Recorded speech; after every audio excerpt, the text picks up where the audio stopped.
Tonight on the Northwestern News Report, an update on ICE presence in Chicago. And a change to math and ELA proficiency thresholds for District 65. Plus, bringing E-Town to the island, the Northwestern alum making waves on Survivor. Those stories and more tonight on the Northwestern News Report. It's your news right now.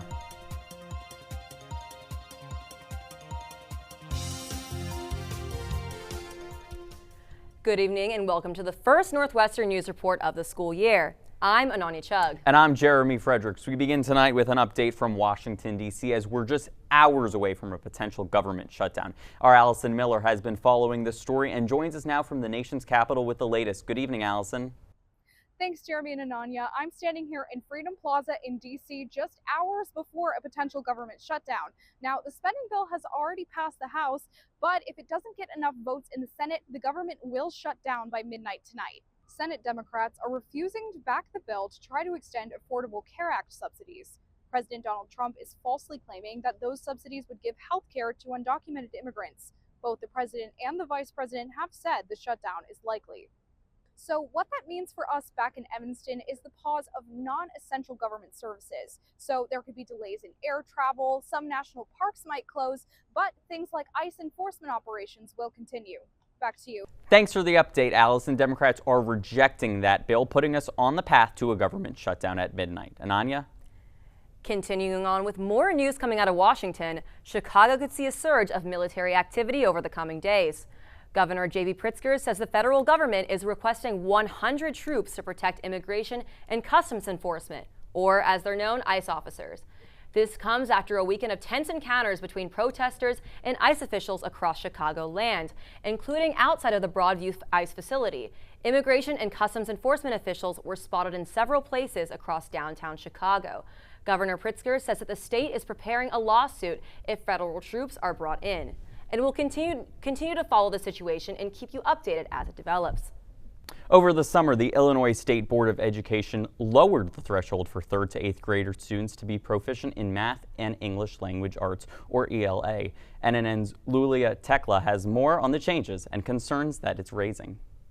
After the State Board of Education's unanimous decision to reduce the scores necessary for proficiency in math and ELA, the amount of students in Evanston District 65 meeting the Illinois Assessment of Readiness threshold has increased by around 10% in math and 9% in ELA.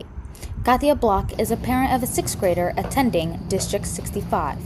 I don't believe it's a good idea to lower the standards for what is considered passing or at grade level. Block says she wants to see the Evanston School Board providing resources for students falling behind instead of changing the goalposts. Not at grade level once they get to the high school. They've not been at grade level since before. But according to the State Board of Education, the state's proficiency benchmarks were amongst the most difficult in the nation. The change prevents mislabeling students as not college ready. Nolan Robinson, Assistant Director of Northwestern Undergraduate Admissions and former D65 student, says he hopes this won't be a disservice to students. And to think that anything less than what I had would be given to current and future students kind of scares me. The new proficiency threshold aims to bridge the gap between the state's benchmarks and college readiness standards. But Robinson says this should also be an opportunity to identify how to support students not meeting the threshold. Well, maybe understanding for the students who were meeting the threshold without this change, what was working for them? What were they doing? What were they provided? Robinson says most colleges are just looking for students who think critically and for the world. Lulia Tekla, Northwestern News Network. District 65 says that it will continue providing data to compare students' proficiency under both the old and the new standards. The city of Evanston released its latest housing strategy plan earlier this month. The strategic plan, called, quote, Housing for All, analyzes current housing conditions and provides recommendations through 2035. The city is seeking to reduce the financial burden for homeowners and renters, preserve and create affordable housing units, and support Evanston's racial and economic diversity. They want to reduce displacement and segregation. According to a recent housing gap analysis, more than 35% of all households in Evanston are burdened by housing costs. Of them, roughly 64% are renters. Goals for housing for all include updated zoning and building codes, expanding fair housing information availability, and creating a transfer of development rights program to help promote affordable homes. One homeowner is concerned that if a high-rise is built to accommodate this affordable housing units, it could increase land values. If I know I can build 8 units or 12 units, well, then it doubles or triples. The Housing and Community Development Committee is collecting feedback from residents until this Friday, before meeting for review on October 21st. Coming up, a Northwestern alum putting his skills to the test on Survivor. NNN's Victoria Ryan speaks with him when we come back.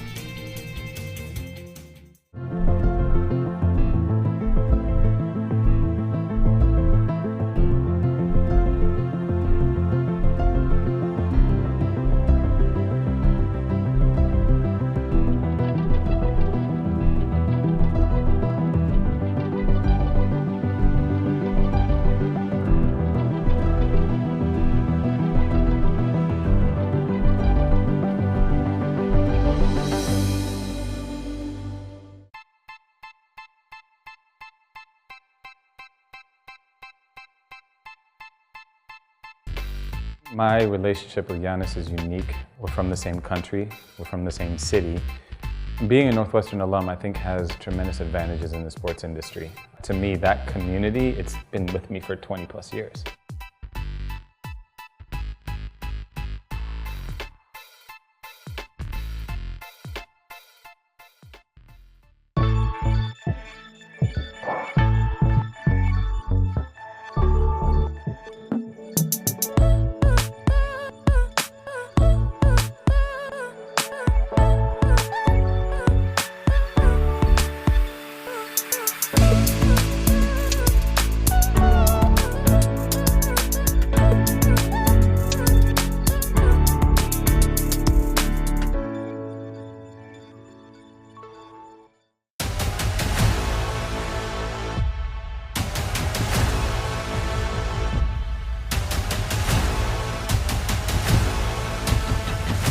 Ready, set, go!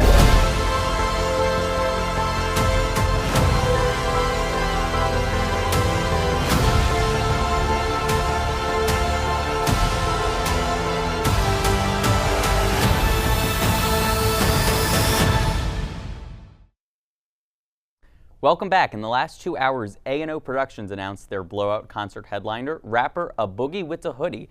The Bronx native is best known for his song Drowning, released in 2017 with Kodak Black, and other hits including Look Back at It and Still Think About You. Get to Blowout early to hear Chicago-based soul artist Rome open for Boogie. Tickets drop this Friday at noon. You can also get yours at ano-northwestern.com. Last week marked the premiere of the 49th season of the popular CBS reality TV show Survivor. In this year, an NU alum and native Evanstonian is competing. NNN's Victoria Ryan sat down with Alex Moore to chat about his time on the island. I think that I brought the E-Town pride to the island of Fiji.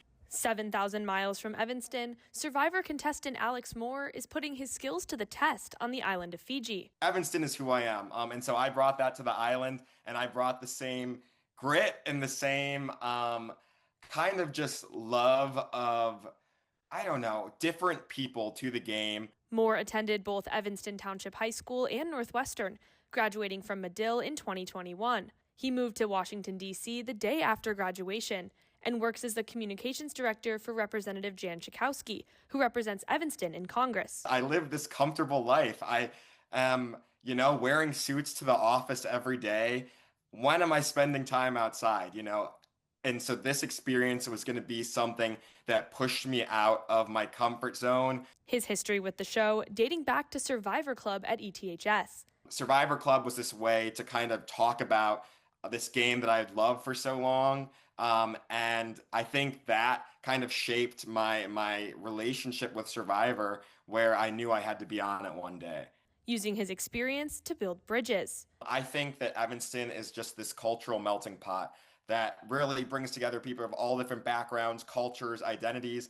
And that really is something that shaped who I am and really was something that I put forward in the casting process and knew that it would be something that could help me out there on the island. Victoria Ryan, Northwestern News Network. And fun fact, Alex Moore was actually briefly a part of NNN during his time at Northwestern. You can catch him on Survivor on CBS each Wednesday at 7 p.m. Central.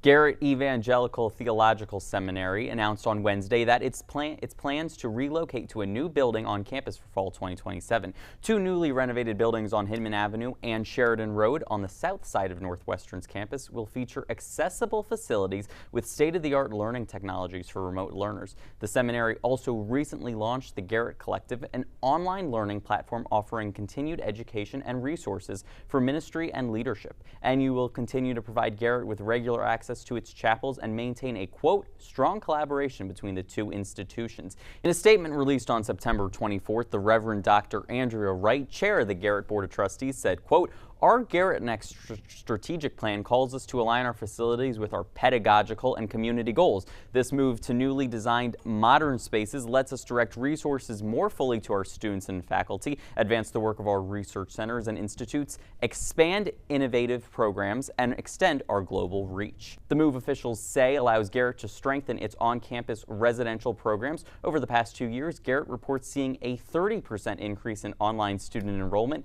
and since 2021, almost a quarter of all Garrett students are international. That's according to the statement released last Wednesday. Additional relocation details, including a timeline and building designs, will be released in the coming months. As immigration arrests have become more frequent in Chicago under the Trump administration's Operation Midway Blitz, Evanston's downtown chose celebration over silence. NNN's Margaret Gonzalez went out to Fountain Square and experienced mariachi music, piñatas, and the laughter for herself. In downtown Evanston, families gathered for Fiesta Hispana, an annual celebration of Hispanic heritage and resilience. Organizers say that the fiesta took on new urgencies this year, since immigration and custom enforcements came to Evanston and Chicago. So we've been taking extra precautions to make sure that we have specific resources for those populations here. So for example, we partnered with an organization called Sanctuary Evanston that's working with ICER.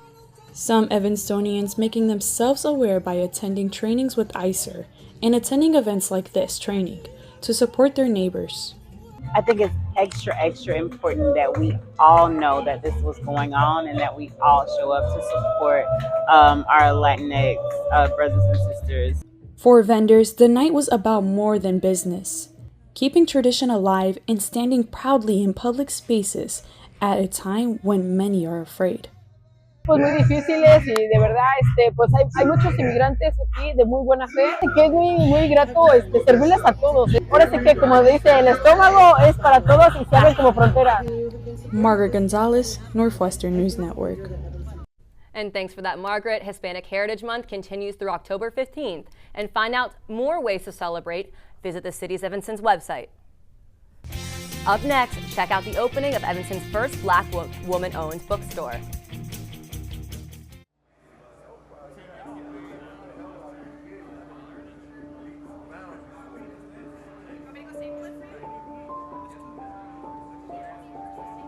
Trying to work my way out of the prison system was the most difficult challenge of my life. It only became tangible once I became a Northwestern student.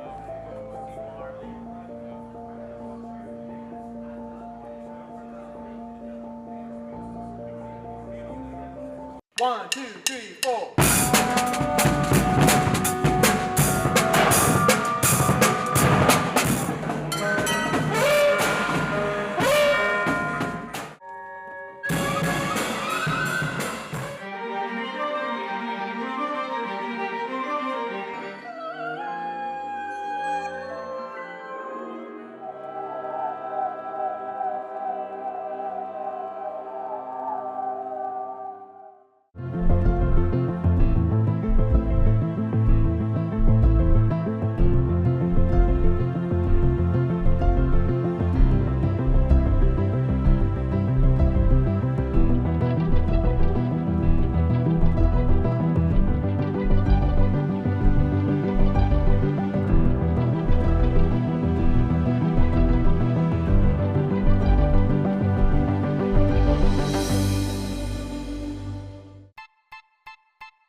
My relationship with Giannis is unique. We're from the same country, we're from the same city.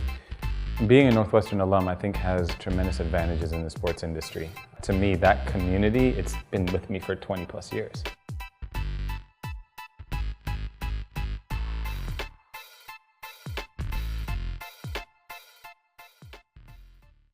Check this out. We know many students like to spend their time studying in campus libraries. Now there's a new alternative in Evanston. Our Taylor Hancock went down to Washington Street to explore the potential study spot.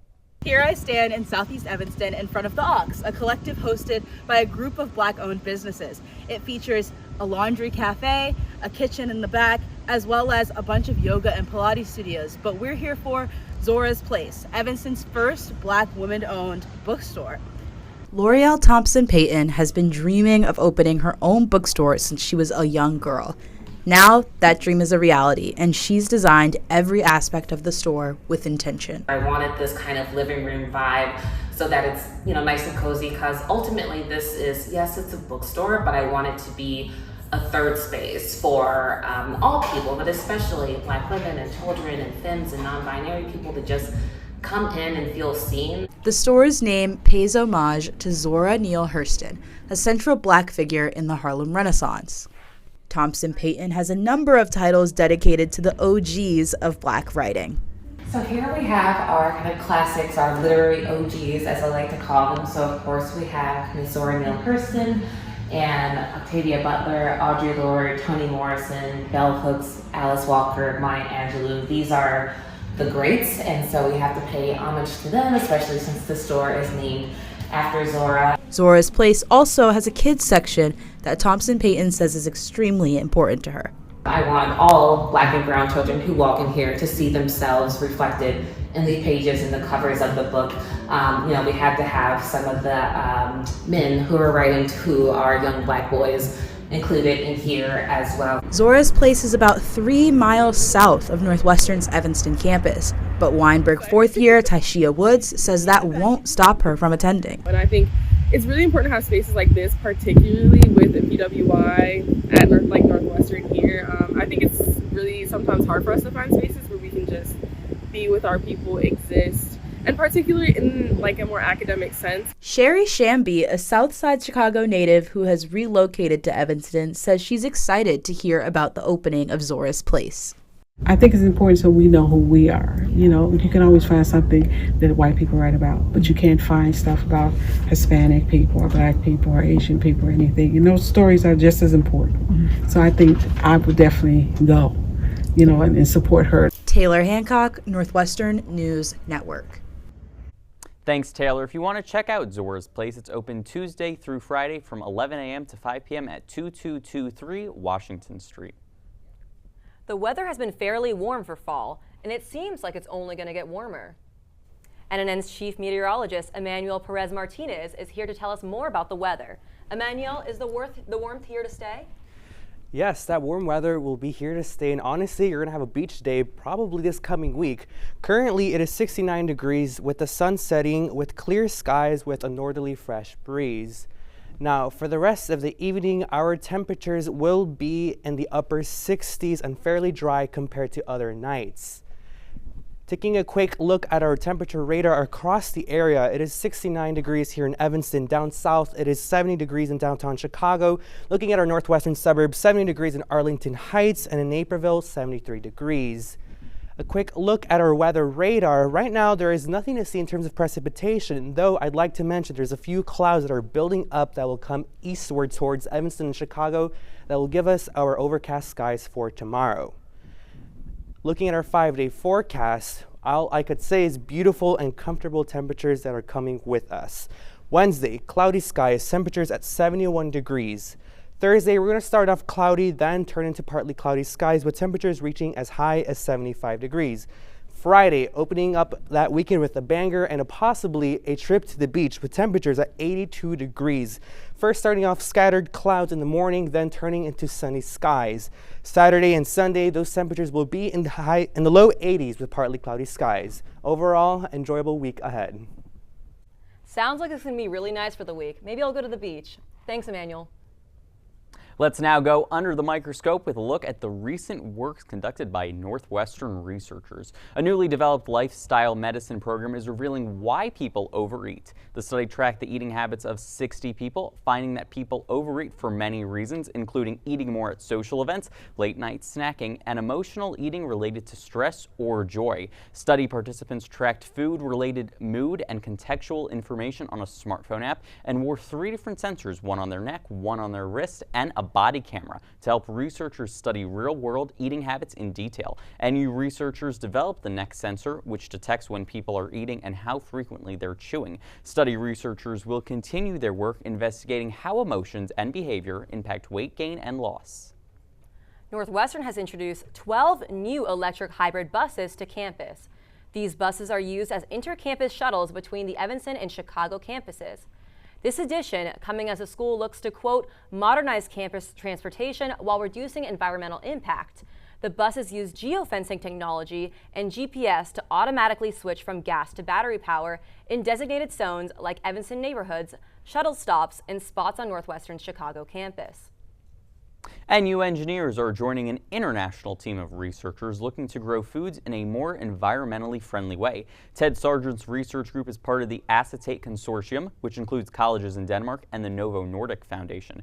The researchers are developing a way to convert carbon dioxide into acetate, which replaces sugar in the fermentation process for building protein-rich foods. This could reduce the amount of land needed for agriculture, saving money for farmers and reducing their water use. Funding for the developing technology has now been renewed through 2027. And it might soon get easier to recycle. It can be confusing to know where to put different recyclable materials, especially plastics, which currently need to be carefully sorted. A new process breaks that down into plastic that can be difficult to recycle by changing it into liquid oils and waxes.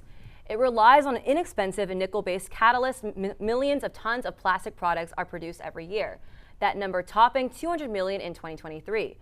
This new upcycling process can help reduce the amount of plastics in landfills and bodies of water. Looking to spice up your next study session? More on Evanston's fall coffee offerings after the break.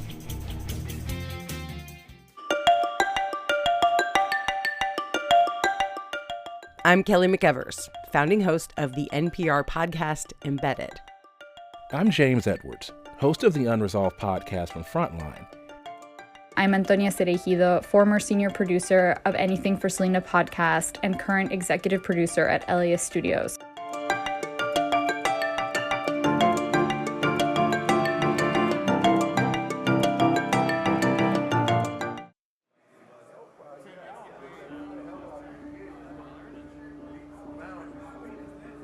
My narrative, since I've been locked up and kind of made my transition, has been like redemption, accountability.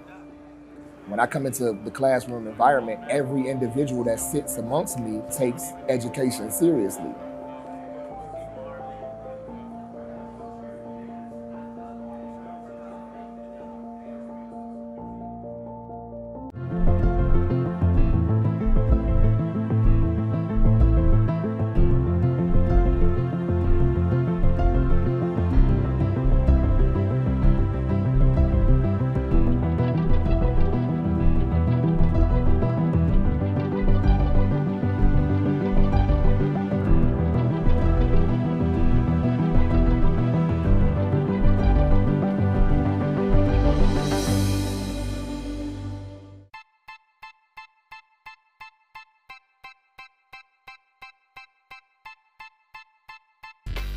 My relationship with Giannis is unique. We're from the same country, we're from the same city. Being a Northwestern alum, I think, has tremendous advantages in the sports industry. To me, that community, it's been with me for 20 plus years.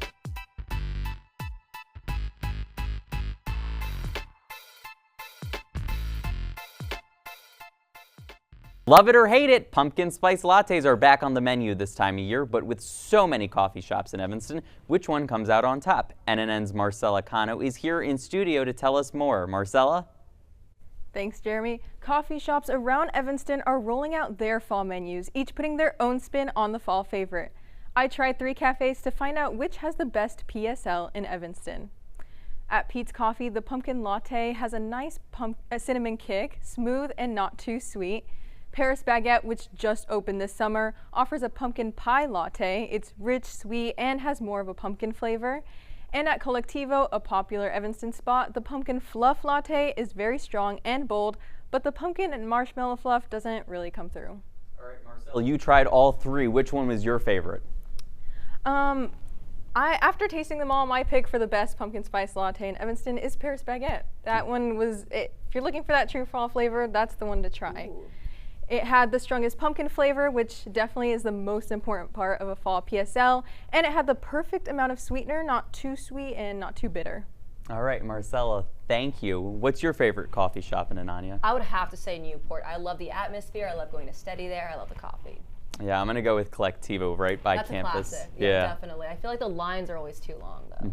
And I can't believe it's already fall. It's not going to feel like it this weekend, though. I know. It's going to be a lot warmer. And that's all the time we have for tonight. Thank you so much for joining us. I'm Jeremy Fredericks. And I'm Ananya Chugg. Have a good evening and good night.